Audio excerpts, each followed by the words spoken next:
రెగ్యులర్గా చేసుకునే aloo fry cast iron మొగుల్లో ఎంత బాగా ఫ్రై అవుతుందో చూడండి.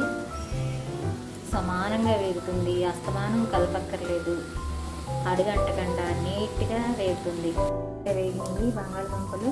ఇప్పుడు పచ్చిమిరపకాయ, కరివేపాకు వేసుకొని ఒకసారి కలుపుకోవాలి. కరివేపాకు వేగిపోయింది. ఉప్పు, కారం, పసుపు, ధనియాల పొడి వేసి కలిపేసుకోవడమే.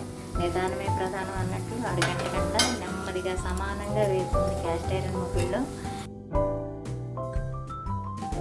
క్యాస్ట్ ఐరన్లో వండిన ప్రతిసారి సబ్బుతో తోమి కడగక్కర్లేదు. ఇలా పిండి రాసి చుట్టూ తుడిచి కడిగేసి గుడ్డతో తుడుచుకుంటే సరిపోతుంది.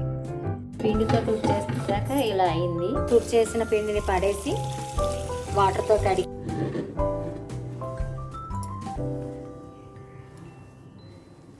మళ్ళీ వండుకోవడానికి మూకిడి రెడీ.